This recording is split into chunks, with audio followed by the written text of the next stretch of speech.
Marwari media आप देख रहे हैं। आज 30 अप्रैल 2025 बुधवार का दिन, हिंदू तिथि बैसाख माह की तृतीया है। नजर डालेंगे आज की बड़ी खबरों पर। शुरुआत करेंगे देश की बड़ी खबर के साथ। बड़ी खबर, भारत ने मंगलवार को पाकिस्तान के रक्षा मंत्री ख्वाजा आसिफ के एक्स हैंडल पर रोक लगा दी है। पहलगाम हमले के बाद ख्वाजा आसिफ का एक वीडियो वायरल हुआ था जिसमें उन्होंने स्वीकार किया था कि पाकिस्तान लंबे अरसे से आतंकी संगठनों की फंडिंग करता आ रहा है। अच्छा, बड़ी खबर देखिए। पहलगाम हमले के बाद कल इंटेलिजेंस एजेंसियों ने बड़ी जानकारी दी है। इंटेलिजेंस एजेंसियों के सूत्रों ने बताया है कि हमले का मास्टरमाइंड पाकिस्तान का पूर्व एसएसजी कमांडर हसीम मूसा है। मूसा अभी लश्कर-ए-तैयबा के लिए काम कर रहा है।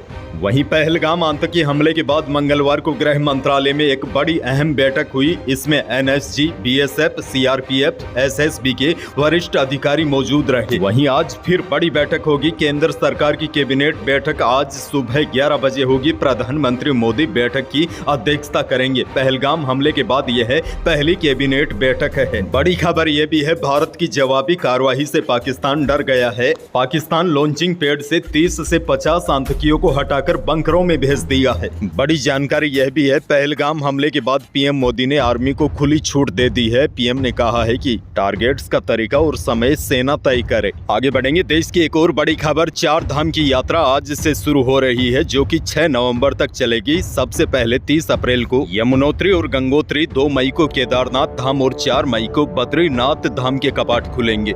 आपको बता दूं, इस यात्रा के लिए पहले ऑनलाइन रजिस्ट्रेशन करवाना होता है। अब तक 20 लाख से ज्यादा श्रद्धालु ऑनलाइन रजिस्ट्रेशन करवा चुके हैं। बहरहाल आगे बढ़ जाते हैं। राजस्थान से बड़ी खबर, पहलगाम आतंकी हमले के बाद राजस्थान में रह रहे 400 में से 129 पाकिस्तानी नागरिकों को वापस भेज दिया है। इसमें 109 लोगों को 27 अप्रैल तक भेज दिया गया था। 20 लोगों को 28 अप्रैल को पाकिस्तान भेजा है। बाकी लापता है, इनकी तलाश जारी है। वहीं दूसरी ओर सोशल मीडिया पर आपत्तिजनक टिप्पणी करने, आर्मी के संवेदनशील इलाके में ड्रोन उड़ाते और फोटोग्राफी करते 13 लोगों को गिरफ्तार किया जा चुका है।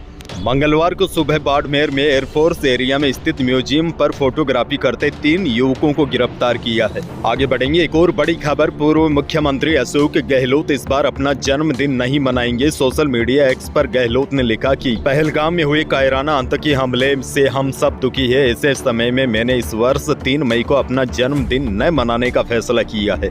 आगे बढ़ेंगे, एक और बड़ी खबर, मंगलवार को उच्चतम न्यायालय ने एक बड़ा फैसला सुनाते हुए ओरण की जमीन की सुरक्षा और उसकी पहचान करने के लिए राजस्थान सरकार को एक कमेटी बनाने का आदेश दिया है। यह फैसला न्यायमूर्ति BR गवाई और न्यायमूर्ति अगस्टिन मसीह की पीठ ने सुनाया है। आपको बता दूं, राजस्थान में और खास तौर पर पश्चिमी राजस्थान में ओरण भूमि का सामाजिक और धार्मिक महत्व रहा है। ओरण भूमि की शिनाख्त और उस पर कब्जे की बार बार बातें होती रही है। उसके खिलाफ स्थानीय लोगों ने कई बार ओरण बचाओ आंदोलन भी किए हैं। मामला सुप्रीम कोर्ट तक पहुंचा। अब उच्चतम न्यायालय ने एक बड़ा फैसला सुनाते हुए ओरण की जमीन की सुरक्षा और उसकी पहचान करने के लिए सरकार को एक कमेटी बनाने का आदेश दिया है। आगे बढ़ेंगे, बड़ी खबर, जम्मू कश्मीर के पहलगाम में आतंकी हमले के बाद भारत ने कड़े कदम उठाते हुए सिंधु समझौता स्थगित कर दिया है। इसके बाद राजस्थान के विधायक सिंधु नदी का पानी पश्चिमी राजस्थान तक पहुंचाने की मांग कर रहे हैं। भेराराम सियोल के बाद शिव विधायक रविंदर सिंह भाटी ने भी पीएम मोदी को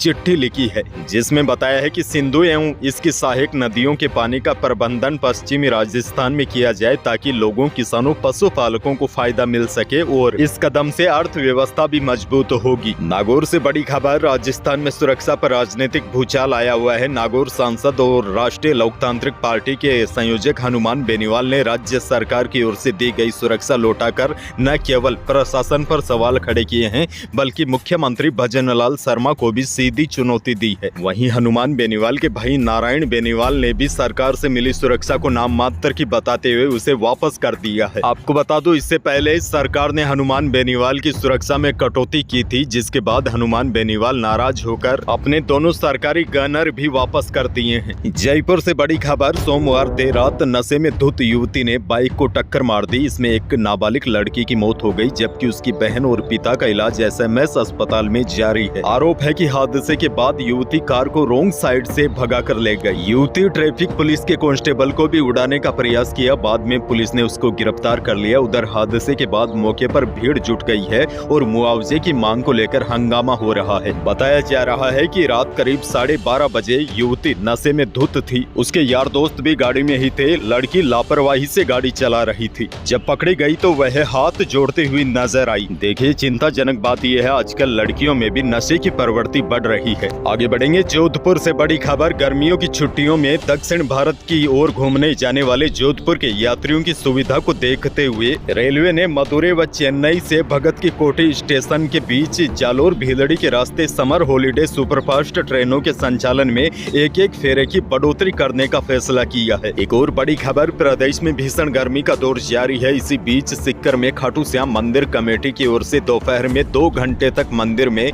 बाबा के पट बंद रखने की घोषणा की गई है।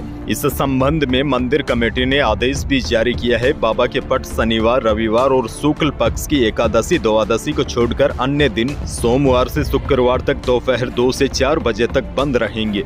अच्छा, बड़ी खबर ये भी देखिए। वायदा बाजार की तेजी के असर से जयपुर सराफा बाजार में सोने और चांदी की कीमतों में तेजी रही। मंगलवार को शुद्ध सोना 700 रुपए बढ़कर 98,600 रुपए प्रति 10 ग्राम रहा। जेवराती सोना भी 700 रुपए तेज होकर 91,600 रुपए प्रति 10 ग्राम रहा और चांदी भी 200 रुपए तेज होकर 99,200 रुपए प्रति किलो रही। वहीं उधर अनाज मंडियों के भाव में गिरावट का दौर जारी है। बीकानेर अनाज मंडी में जीरे का भाव अधिकतम 20,500 रुपए रहा। इसबगोल बिकी अधिकतम 12,500 रुपए और सौंफ अधिकतम 9,000, गेहूं 2,500, गंवार 4900 रुपए प्रति क्विंटल रहा। वहीं मेड़ता की मंडी में जीरे का भाव अधिकतम 22,500 रुपए रहा। सौंफ बिकी अधिकतम 12,500 रुपए और इसबगोल का भाव अधिकतम रहा 12,000 रुपए प्रति क्विंटल। मौसम को लेकर भी बड़ी जानकारी आपको दे दूं। प्रदेश के कई जिले हीटवेव की चपेट में है। जैसलमेर, बाड़मेर के अलावा प्रदेश के अन्य शहरों में भी अब दिन का तापमान 44 डिग्री तक पहुंच गया है। मौसम विशेषज्ञों के मुताबिक आज भी प्रदेश में तेज गर्मी का दौर जारी रहेगा। हालांकि उसके बाद 1 मई से राजस्थान में back to back 2 western disturbance आएंगे और यह सिस्टम काफी मजबूत होंगे। ऐसे में राजस्थान के 80% हिस्से में आंधी बारिश की संभावना है। इसको देखते हुए मौसम विभाग ने अलर्ट भी जारी कर दिया है। कुछ स्थानों पर 60 किलोमीटर स्पीड यानी कि तेज आंधी चलने का अलर्ट है और कई जिलों में ओले भी गिर सकते हैं। इसके साथ बारिश की भी संभावना है। अंत में एक और बड़ी खबर आपको दे दूं। राजस्थान रॉयल्स के वैभव सूर्यवंशी ने गुजरात टाइटंस के खिलाफ ऐतिहासिक पारी खेली। उन्होंने 35 गेंदों में शतक जड़कर कई रिकॉर्ड तोड़ दिए। वैभव की उम्र केवल 14 साल बताई जा रही है। 35 गेंदों में शतक लगाने के बाद हर किसी की जबान पर वैभव का नाम है। वैसे बड़ी जानकारी आपको यह भी दे दूं, वेस्ट इंडीज के पूर्व दिग्गज क्रिकेटर क्रिस गेल के नाम आईपीएल इतिहास में सबसे तेज सेंचुरी लगाने का रिकॉर्ड है। उन्होंने आईपीएल 2013 में पुणे वॉरियर्स के सामने 30 गेंदों में शतक लगा दिया था। तो यही थी प्रदेश और देश की आज की बड़ी और महत्वपूर्ण खबरें। वीडियो को लाइक करना बिल्कुल न भूलिए और चैनल पर नए हैं तो सब्सक्राइब जरूर कीजिए ताकि आप अपडेट रहे